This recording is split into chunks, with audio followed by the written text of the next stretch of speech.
বাংলাদেশের জনগণ স্বস্তিতেই কাটিয়েছে এবছরের ঈদ। এবছরের ঈদে তেমন কোনো দুর্ঘটনা ছাড়াই সাধারণ জনগণ রাজনৈতিক কোনো প্রতিহিংসা ছাড়াই আন্তরিকতার সাথে সুন্দরভাবে ঈদ উদযাপন করতে সক্ষম হয়েছে। ঢাকা শহরে আওয়ামী লীগের লোকেরা গুজব ছড়িয়েছিল যে ডাকাতির রমরমা ব্যবসা চলবে, মানুষের নিরাপত্তাহীনতায় থাকবে, সেখানের বাসাবাড়িগুলো ডাকাতের ভরপুর হয়ে যাবে। কত ধরনের কথা ঈদের আগে বলেছেন ডক্টর মোহাম্মদ ইউনূস সাহেবকে বিতর্কিত করতে, কিন্তু দেখা গেল না, সেগুলো কিছুই হলো না। উল্টো বাংলাদেশের প্রত্যেকটি জায়গায় নিরাপত্তার চাদরে আবৃত ছিল। এই প্রথম গত ডক্টর মোহাম্মদ ইউনূস সরকারের এই শাসনামলের মধ্যে বাংলাদেশে বেশিরভাগ মানুষ স্বস্তিতে ঈদ করেছে বলে আমরা দেখতে পেয়েছি, জানতে পেয়েছি, এবং এই ঈদটি অত্যন্ত গুরুত্বপূর্ণ হিসেবে আমাদের কাছে বিবেচিত হচ্ছে। এই ঈদে ডক্টর মোহাম্মদ ইউনূসের এত নিরাপত্তা, এত সুন্দর ব্যবস্থাপনা, যেটা এর আগে কোনো অনুষ্ঠানে সামাজিকভাবে কোনো জায়গায় ঐক্যবদ্ধভাবে করা সম্ভব হয়নি। যখন করা হয়নি তখনও কিন্তু একদল সমালোচক ছিল যে বাংলাদেশে নিরাপত্তা নেই, বাংলাদেশের শেখ হাসিনার বিদায়ের পরে পুলিশ বাহিনী থেকে সব কিছু ভেঙে চুরে গিয়েছে, এটাকে এখনও দ্রুত কিভাবে সংশোধন করা যায় সেটার কোনো প্রচেষ্টা নেই, কত কথা আমরা শুনেছি। কিন্তু আজ আবার নতুন করে আবার তাদের মুখেই শুনতে হচ্ছে এত নিরাপত্তা ব্যবস্থা কেন? নিরাপত্তা ব্যবস্থা দিয়ে কি ঈদ হয়? ঈদ হবে স্বাভাবিকভাবে। এখানে মানুষের ঘরবাড়ি পাহারা দেওয়ার জন্য পুলিশ কেন? প্রশাসনের লোকেরা কেন? মোড়ে মোড়ে টহল কেন? এ নিয়ে আবার অনেকের নতুন করে ষড়যন্ত্র শুরু হয়েছে, নতুন করে কথা বলা শুরু হয়েছে। তারা এজন্যই কথা বলছে, এক বাক্যে তারা ভালো কোনো কিছুই দেখতে চাচ্ছে না। তারা ডক্টর মোহাম্মদ ইউনূসের খারাপ দিক দেখলেও তারা চিল্লাবে, ভালো দিক দেখলেও তারা আবার সমালোচনা করবে। এক বাক্যে ইউনূস সরকার থাকতে না পারে, এটা হচ্ছে তাদের মূল পরিকল্পনা, এটা হচ্ছে তাদের মূল বাস্তবতা।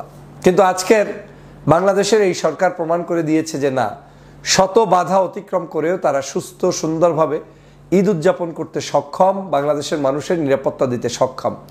এবং আমি আস্থা রেখে বলতে পারি বাংলাদেশের প্রশাসনের যে অবস্থা এখন চলছে, এই অবস্থাটা বিগত দিনে ছিল না। বিগত দিনের তুলনায় শতগুণ তারা এখন স্ট্রং। তারা চাইলেই যে কোনো অপরাধীকে গ্রেপ্তার করতে পারে, অপরাধের বিচার করতে পারে, অনৈতিক কাজের বিচার করতে পারে। বাংলাদেশের সকল রাজনৈতিক মহলের সদস্যরা এবছর সুন্দরভাবে ঈদ উদযাপন করতে পেরেছে এবং তারা সব জায়গায় গণসংযোগ করেছে। আমি সহ আমার এলাকা ঝালকাঠি 1 আসনে আমি নিজে আমার এলাকার প্রত্যেকটি অঞ্চলে যাওয়ার চেষ্টা করেছি, গাড়ি বহর নিয়ে গিয়েছি। আমাদের কোথাও কোনো স্পেশাল পুলিশ প্রোটেকশনও প্রয়োজন হয়নি, কিন্তু আমাদের নিরাপত্তা ব্যবস্থা ছিল। বাংলাদেশের সমগ্র জায়গায় আমি কম বেশি দেখেছি যারাই এই কার্যক্রম করছে, এক দল আর এক দল একই ঈদগাহে নামাজ পড়ছে, একসাথে চলাফেরা করছে, এক ঐক্যের মিলন মেলা। আমরা রাজনীতিতে ভিন্ন চরিত্রের, ভিন্ন আদর্শের থাকবো, ভিন্ন মত প্রকাশ করব, কিন্তু আমরা কিন্তু একে অপরের পাশে থাকবো এবং দাঁড়াবো। আজকের ঝালকাঠি সহ বিভিন্ন অঞ্চলে যেভাবে আমি দেখছি, এরকম বাংলাদেশের অন্য মানুষরাও কিন্তু দেখছে যে সুন্দরভাবে ঈদ উদযাপন হচ্ছে।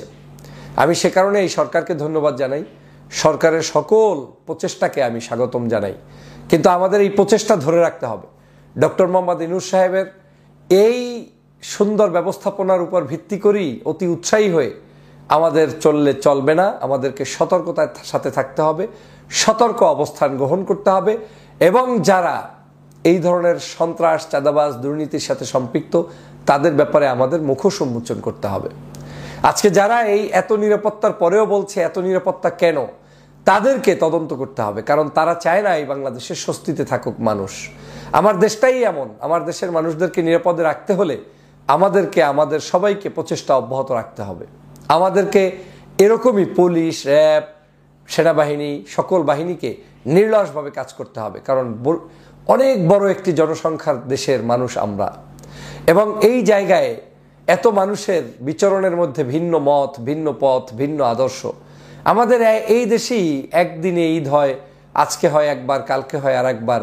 আমাদের বহু ধরনের মানসিকতার মানুষ আমরা আছি। অতএব আমাদের মধ্যে নিরাপত্তা, আমাদের মধ্যে শান্তি নিশ্চিত করার জন্য এই নিরাপত্তা বাহিনীগুলো যেভাবে ভূমিকা পালন করছে, এটা আরও বেশি দরকার।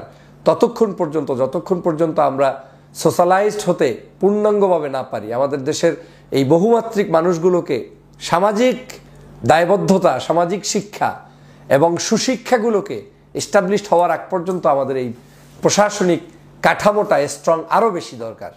এবং আপনারা দেখেন এই ঈদে প্রশাসনিক কাঠামো স্ট্রং ছিল বিধায় আপনার মাত্র কয়েক মাস আগের গঠিত এই সরকার এই ঈদটাকে এত সুন্দরভাবে সাজাতে পেরেছে। এই ঈদের আগে কয়েক মাস গিয়েছে, কিন্তু অনেক মাস নিয়ে বাংলাদেশের মানুষের বিভিন্ন মত রয়েছে, পথ রয়েছে। তারা কিন্তু সে সকল বিষয়ে মানুষকে কথা বলছে, জানাচ্ছে যে এই সরকার ব্যর্থ হচ্ছে। কিন্তু তখন যখন ব্যর্থ হচ্ছে তখন কিন্তু ব্যর্থতার কারণটা আপনার নিশ্চয়ই জানা আছে, যে তাদের ব্যর্থতার কারণ কি? আইন, প্রশাসন, পুলিশ দুর্বল, তাই তো। তো এখন পুলিশ স্ট্রং হয়েছে, এখন প্রশাসন স্ট্রং হয়েছে, এখন আবার দুর্বলতা কেন? এর অর্থই হচ্ছে ওরা চায় না বাংলাদেশটাকে স্বাধীন রাখতে, সুন্দর রাখতে। ওরা চায় যা ইচ্ছা তাই করতে। না, বাংলাদেশে যা ইচ্ছা তাই এটা আওয়ামী লীগের মতো করতে দেয়া যাবে না, হতে দেয়া যাবে না, এবং এজন্য বাংলাদেশ স্বাধীন হয়নি। আমি এই ঈদের অনেকগুলো গুরুত্বপূর্ণ দিক আপনাদেরকে তুলে ধরার চেষ্টা করেছি, যে ঈদে আমরা কেন শান্তিতে ছিলাম। আজকের আলোচনায় আমার এটাই মূল প্রাধান্য এবং ফোকাস পয়েন্ট, সেটা হচ্ছে প্রশাসনিক দক্ষতা আমাদেরকে বাড়াতে হবে, ইউনিটি বাড়াতে হবে, এবং তাদেরকে কাজের স্পেস করে দিতে হবে। এই যে পুলিশ আমাদের জন্য কাজ করছে, প্রশাসনের লোকেরা কাজ করছে, আমাদেরকে সাপোর্ট করতে হবে। তাদের পাশে আমাদের দাঁড়িয়ে আমাদেরকে দেশপ্রেমিক নাগরিকদের পক্ষে অবস্থান নিতে হবে। হ্যাঁ, যারা দালাল, যারা দুষ্ট, যারা দেশপ্রেমিক না, যারা আওয়ামী লীগের দোসর, তাদের ব্যাপারেও আমাদের সতর্ক অবস্থান গ্রহণ করে তারপরে পথ চলতে হবে। আশা করি আজকের আলোচনায় আপনারা বুঝতে পেরেছেন যে ডক্টর মোহাম্মদ ইউনূস সাহেবের এইবারের সফলতার পিছনে কি কি কারণ রয়েছে, আর ব্যর্থতার পিছনে গত 8 মাসে কি কি কারণ রয়েছে। আমার বিশ্বাস এই সরকার আগামী অল্প দিনের মধ্যে বাংলাদেশের সকল মানুষের সকল সমস্যা দূরীকরণে সফল হবে, চেষ্টা করতে পারবে, এবং চেষ্টায় অনেক জায়গায় তারা সফল হয়েছে। বাণিজ্যিক জায়গায় সফল হয়েছে, রমজানের ইফতার যেটা নিয়ে আগের ভিডিওতে বলেছি, তারা সফল হয়েছে। তারা বৈদ্যুতিক জায়গায় বিপ্লব সাধন করেছে, রেমিটেন্স যোদ্ধাদের টাকা আসছে, বিদেশ থেকে বিদেশি নাগরিকদের বিভিন্ন ধরনের সাহায্য সহযোগিতা আসছে, দেশে বিদেশে বাংলাদেশের ভাবমূর্তি উজ্জ্বল হচ্ছে। আবার এই ভাবমূর্তি নষ্টের জন্য একটি চক্রান্তও করছে। অতএব আপনাদেরকে চোখ কান খোলা রেখেই পথ চলতে হবে, যাতে করে কোনো ষড়যন্ত্র এই বাংলাদেশে বাস্তবায়ন করতে কেউ না পারে, আমরা যাতে সফল বাংলাদেশ হতে পারি। আমাদের দেশের বিরুদ্ধে অনেক বিদেশি মিডিয়াগুলোতে লেখালেখি ইতিমধ্যেই শুরু করেছে। সে লেখালেখির মূল উদ্দেশ্য ওই যে আপনাকে নির্দিষ্ট একটা গণ্ডির পতাকা ধরিয়ে দিয়ে, কিংবা কোনো একটা জঙ্গি ট্যাগ লাগানোর জন্য আলেম ওলামার ফেস দিয়ে আপনার মাধ্যমে কিছু অপকর্ম করাতে চায়, যেটা আপনারা সতর্কতার সাথে প্রতিরোধ করবেন, প্রতিহত করবেন, বাংলাদেশের স্বাধীনতার সার্বভৌমত্ব রক্ষা করবেন। আজকের এই বাংলাদেশে এত সুন্দর ঈদ আয়োজনের জন্য আমি সরকারের প্রতি কৃতজ্ঞতা জানাই, দেশবাসীর প্রতি কৃতজ্ঞতা জানাই, এবং যে সকল মানুষ আমাদের এই জুলাই বিপ্লবে শাহাদাত বরণ করেছেন, এই শাহাদাত বরণকারী ভাইদের জান্নাত কামনা করি। আহত ভাইদের আমরা সুচিকিৎসা দিয়ে সুন্দর জীবনযাপনের ব্যবস্থা করে দেব সেই প্রত্যাশা ব্যক্ত করছি। আল্লাহ হাফেজ।